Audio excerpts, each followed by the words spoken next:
नमस्कार विद्यार्थी मित्रांनो. स्वागत आहे आपलं पुन्हा एकदा एम-पी-एस-सी लायब्ररी या आपल्या यूट्यूब चॅनलमध्ये. आज आहे 13 डिसेंबर 2025. सुरू करूयात आजच्या चालू घडामोडी. आज आपण पाहणार आहोत भारतामध्ये घोषित झालेल्या नवीन 2 रामसर स्थळ कोणते आहेत याविषयी माहिती. टाइम 2025चा पर्सन ऑफ द इयर हा पुरस्कार हा कुणाला भेटलेला आहे. शिवराज पाटील चाकूरकर यांचे दुःखद निधन झालेले आहे. त्यांच्याबद्दल आपण आज थोडक्यात माहिती पाहणार आहोत.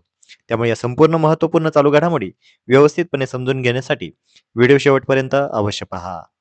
सुरू करूया कालच्या एका प्रश्नाने. काल व्हिडिओच्या शेवटी मी तुम्हाला एक प्रश्न विचारलेला होता.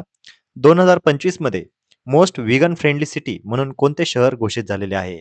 तर या प्रश्नाचं योग्य उत्तर आहे पर्याय क्रमांक 3 कोलकाता. आपल्या बऱ्याच विद्यार्थी मित्रांनी याचं कमेंटमध्ये खूप छान उत्तर दिलेलं आहे. त्यांच्या कमेंटला लाईक देखील देण्यात आलेली आहे. आता आपण आजच्या दिनविशेषकडे वळूया. आज आहे 13 डिसेंबर. 13 डिसेंबर 2001 जैश ए मोहम्मद व लष्कर ए तय्यबा याच्या पाकिस्तानी अतिरेक्यांनी भारताच्या संसदेवर आजच्या दिवशी हल्ला केलेला होता. पाचही अतिरेकी व सुरक्षा कर्मचाऱ्यांसह 8 अन्य व्यक्ती देखील या हल्ल्यामध्ये ठार झालेले होते. तर लक्षात घ्या, आपल्याला डिझास्टर मॅनेजमेंट किंवा अशा पद्धतीचे दहशतवादी हल्ले आणि यांच्या तारखा आपल्याला माहिती असणं आवश्यक आहे. तर लक्षात घ्या 13 डिसेंबर 2001 आजच्या दिवशी पार्लिमेंटवर आपल्या अटॅक झालेला होता. आता आपण आजच्या चालू घडामोडींना सविस्तरपणे जाणून घेऊया. प्रश्न क्रमांक पहिला. 2025चा champion of the Earth award हा कोणाला देण्यात आला. तर यासाठीचे पर्याय आहेत पर्याय क्रमांक 1 सुप्रिया साहू, पर्याय क्रमांक 2 सुनीता नारायण, पर्याय क्रमांक 3 मेधा पाटकर आणि पर्याय क्रमांक 4 नंदिनी सुंदर. तर या प्रश्नाचं योग्य उत्तर आहे पर्याय क्रमांक 1 सुप्रिया साहू. तर सुप्रिया साहू यांना 2025चा चॅम्पियन ऑफ द अर्थ हा पुरस्कार प्रदान करण्यात आला.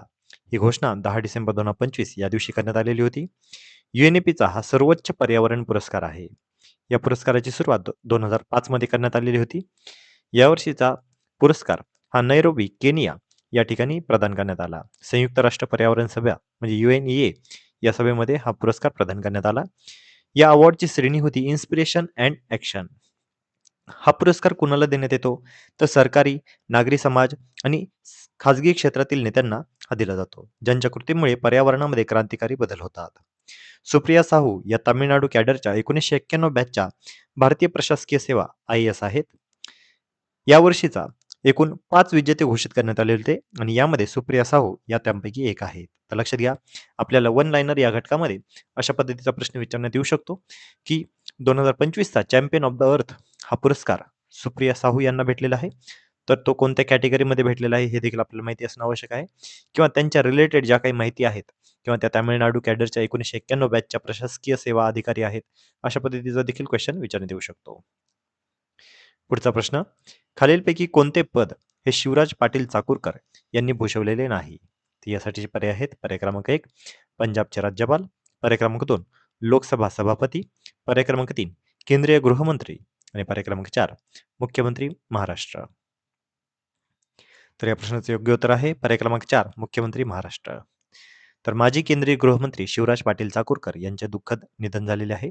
12 डिसेंबर 2025 या दिवशी त्यांचं निधन झालं. लोकसभेचे अध्यक्ष म्हणून त्यांनी कार्यरत असताना त्यांनी संसदेला आधुनिकतेकडे नेले. लोकसभेचे संगणकीकरण, संसदेच्या कामकाजाचे थेट प्रक्षेपण, नवीन ग्रंथालय इमारत यांसारख्या महत्त्वाच्या उपक्रमांना त्यांनी गती दिली. त्यांच्याच कार्यकाळामध्ये उत्कृष्ट संसदपटू पुरस्कार हा देखील सुरू करण्यात आलेला होता. त्यांच्या एकंदरीत राजकीय वाटचालीबद्दल माहिती पाहूया. 1966 ते 1970 या कालखंडामध्ये ते लातूरचे नगराध्यक्षपद होते. 1972 ते 1980 या कालावधीमध्ये ते लातूरमधील आमदार म्हणून कार्यरत होते. 1977 ते 1978 ते महाराष्ट्र विधानसभेचे उपाध्यक्ष देखील राहिले होते. 1978 ते 1979 या कालावधीमध्ये महाराष्ट्र विधानसभेचे अध्यक्ष. 1980 ते 2004 लोकसभा सदस्य लातूर. 1980 ते 1982 केंद्रीय संरक्षण राज्यमंत्री. 1982 ते 1983 केंद्रीय वाणिज्य मंत्री. 1983 ते 1984 केंद्रीय विज्ञान व तंत्रज्ञान मंत्री. 1990 ते 1991 लोकसभा उपसभापती. 1991 ते 1996 लोकसभा सभापती. 2004 ते 2008 यामध्ये केंद्रीय गृहमंत्री. 2004 ते 2010 राज्यसभेचे सदस्य आणि अखेरीस 2010 ते 2015 या कालावधीमध्ये त्यांनी पंजाबचं राज्यपालपद भूषवलेलं आहे. म्हणजे एकंदरीतच त्यांची राजकीय वाटचाल ही खूप मोठी राहिलेली आहे. म्हणजेच अगदीच तळागाळातून म्हणजे नगराध्यक्ष या पदापासून त्यांनी भारताचे केंद्रीय गृहमंत्री पदापर्यंत त्यांनी कार्यभार सांभाळलेला आहे. म्हणजे नगराध्यक्ष, आमदार, महाराष्ट्र विधानसभेचे उपाध्यक्ष, महाराष्ट्र विधानसभेचे अध्यक्ष, लोकसभा सदस्य, केंद्रीय संरक्षण राज्यमंत्री, केंद्रीय वाणिज्य मंत्री, केंद्रीय विज्ञान व तंत्रज्ञान मंत्री, लोकसभा उपसभापती, लोकसभा सभापती, केंद्रीय गृहमंत्री, राज्यसभा सदस्य आणि अखेरीस पंजाबचे राज्यपाल अशी विविध पदं त्यांनी भूषवलेली होती. आपल्याला परीक्षेमध्ये याबद्दल कोणतीही माहिती आपल्याला विचारून घेऊ शकते, तर ती सर्व माहिती आपल्याला माहिती असणं खूप खूप आवश्यक आहे. पुढचा प्रश्न, टाइम मासिकाने 2025चा पर्सन ऑफ द इयर हा पुरस्कार कोणाला घोषित केलेले आहे? तर यासाठीचे पर्याय आहेत. पर्याय क्रमांक 1 एलॉन मस्क, पर्याय क्रमांक 2 टेलर स्विफ्ट, पर्याय क्रमांक 3 आर्किटेक्ट्स ऑफ एआय आणि पर्याय क्रमांक 4 डोनाल्ड ट्रम्प. तर या प्रश्नाचं योग्य उत्तर आहे पर्याय क्रमांक 3 आर्किटेक्ट्स ऑफ एआय. तर आर्किटेक्ट्स ऑफ एआय याला 2025चा पर्सन ऑफ द इयर हा पुरस्कार भेटलेला आहे. आता लक्षात घ्या, आर्किटेक्ट्स ऑफ एआय हा काही पर्सन नाहीये, परंतु एकंदरीतच जे काही एआयला घडवणारे जे काही महत्त्वाचे मोठे-मोठे जायंट्स आहेत आणि त्यांचे को फाउंडर आहेत किंवा जे काही फाउंडर सीईओ आहेत, यांना हा पर्सन ऑफ द इयर हा पुरस्कार प्रदान करण्यात आलेला आहे. त्यामुळे लक्षात घ्या, बाजूच्या चित्रामध्ये तुम्हाला वेगवेगळे जे काही वेगवेगळे एआयचे जायंट्स आहेत, त्यांचे जे सीईओ आहेत, हे आपल्याला त्या एकाच चित्रामध्ये दिसत आहेत. तर या सर्वांना हा डेडिकेटिव्हली पर्सन ऑफ द इयर हा पुरस्कार करण्यात आलेला आहे.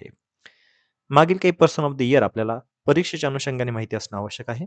तर लक्षात घ्या, 2024चा पुरस्कार हा डोनाल्ड ट्रम्प यांना, 2023चा टेलर स्विफ्ट यांना, 2022चा झेलेन्स्की आणि स्पिरिट ऑफ युक्रेन यांना, 2021चा एलॉन मस्क यांना आणि 2020चा जो बायडन आणि कमला हॅरिस यांना. विद्यार्थी मित्रांनो, आपल्याला ही माहिती असणं खूप खूप आवश्यक आहे, कारण पर्सन ऑफ द इयर हा कोणाला भेटला जातो यावर खूप वेळा आयोगाने प्रश्न विचारलेला आहे. त्यामुळे आपल्याला याबद्दलची माहिती असणं खूप आवश्यक आहे.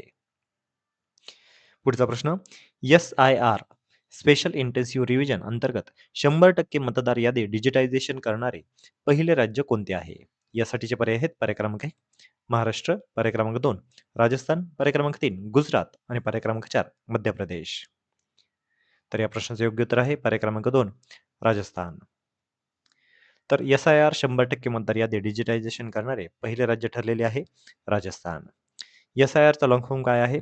तर स्पेशल इंटेन्सिव्ह रिव्हिजन. राजस्थान आता हे भारतातील पहिले राज्य बनलेले आहे ज्यांनी मतदार यादी ही SIR मतदार यादी ही डिजिटाइज केलेली आहे. याची घोषणा 6 डिसेंबर 2025 या दिवशी करण्यात आलेली होती. एकूण 5,46,56,215 मतदारांच्या यादीचे डिजिटायझेशन हे करण्यात आलेले आहे. ही प्रक्रिया 12 राज्यांमध्ये सुरू आहे, परंतु राजस्थानने हे सर्वात आधी पूर्ण केलेली आहे. तर लक्षात घ्या, पुन्हा एकदा वन लाइनर या घटकामध्ये आपल्याला प्रश्न विचारण्यात येऊ शकतो की कोणत्या राज्याने SIR मतदार यादी डिजिटायझेशन हे पूर्ण केलेली आहे. पुढचा प्रश्न, भारतामध्ये अलीकडेच घोषित झालेल्या नवीन रामसर स्थळांपैकी सिलीसर तलाव हा कोणत्या राज्यामध्ये आहे? यासाठीचे पर्याय आहेत. पर्याय क्रमांक 1 गुजरात, पर्याय क्रमांक 2 राजस्थान, पर्याय क्रमांक 3 छत्तीसगड आणि पर्याय क्रमांक 4 ओडिशा. तर या प्रश्नाचे योग्य उत्तर आहे पर्याय क्रमांक 2 राजस्थान. तर भारतामध्ये नुकतेच 2 नवीन रामसर स्थळांची आता नुकतीच घोषणा करण्यात आलेली आहे. यामधील पहिले रामसर स्थळ आहे सिलीसर तलाव आणि दुसरे आहे कोपरा जलाशय. सिलीसर तलाव हा अलवर या ठिकाणी, जे राजस्थान राज्यामध्ये आहे, या ठिकाणी आहे.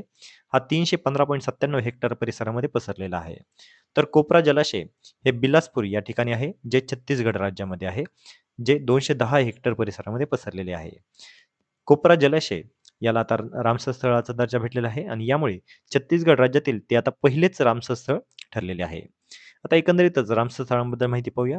भारतामध्ये एकूण 96 रामसर स्थळे आहेत. भारतात एकूण 13,61,331 हेक्टर क्षेत्र हे रामसर स्थळ व्यापतात. तर लक्षात घ्या, हे दोन्ही आता जे नवीन रामसर स्थळ ॲड झालेले आहेत, यामुळे आता भारतात एकूण रामसर स्थळांची संख्या ही 96 झालेली आहे. सर्वाधिक रामसर स्थळे ही तामिळनाडू राज्यामध्ये 20 इतकी आहेत. जागतिक पाणथळ दिन हा कधी साजरा केला जातो? तर 2 फेब्रुवारी या दिवशी केला जातो आणि रामसर कराराची तारीख ही 2 फेब्रुवारी 1971 ही आहे. त्यामुळेच 2 फेब्रुवारी रोजी जागतिक पाणथळ दिवस साजरा केला जातो आणि रामसर याचे मुख्यालय आहे ग्लँड, स्वित्झर्लंड या ठिकाणी. भारतातील पहिले रामसर स्थळ कोणते आहे? तर चिल्का सरोवर, जे ओडिशा राज्यामध्ये 1981 साली घोषित केलेले होते आणि राजस्थान राज्यातीलच केवला देवी हे दुसरे म्हणजे लक्षात घ्या भारतातील पहिले रामस्थळ स्थळ हे चिल्का सरोवर आणि केवला देवी हे दोघांनाही कन्सिडर केलं जातं. आणि आपल्याला बाकीच्या ज्या काही रामस्थळ स्थळाबद्दलच्या फॅक्ट आहेत या देखील आपल्याला माहिती असणं आवश्यक आहे. तर विद्यार्थी मित्रांनो, या होत्या आजच्या चालू घडामोडी. आजच्या अतिशय महत्त्वाच्या चालू घडामोडी होत्या. याच महत्त्वाच्या चालू घडामोडीवर आधारित मी आता एक प्रश्न विचारणार आहे, ज्याचं उत्तर तुम्ही सर्वांनी आता कमेंटमध्ये द्यायचं आहे. प्रश्न आहे, कोपरा जलाशय हे कोणत्या राज्यातील पहिले रामसर स्थळ ठरलेले आहे? तर यासाठीचे पर्याय आहेत. पर्याय क्रमांक 1 छत्तीसगड, पर्याय क्रमांक 2 झारखंड, पर्याय क्रमांक 3 बिहार आणि पर्याय क्रमांक 4 मध्य प्रदेश. तर विद्यार्थी मित्रांनो, या प्रश्नाचं योग्य उत्तर तुम्ही सर्वांनी आता कमेंटमध्ये द्यायचं आहे. जे कोणीही विद्यार्थी या प्रश्नाचं योग्य उत्तर कमेंटमध्ये देतील त्याच्या कमेंटला नक्कीच लाईक देखील देण्यात येईल. तर विद्यार्थी मित्रांनो, या होत्या आजच्या चालू घडामोडी. तर अशाच अधिकाधिक इन्फॉर्मेटिव्ह कंटेंटसाठी आपल्या MPSC लायब्ररी या यूट्यूब चॅनलला सबस्क्राईब करायला अजिबात विसरू नका. धन्यवाद.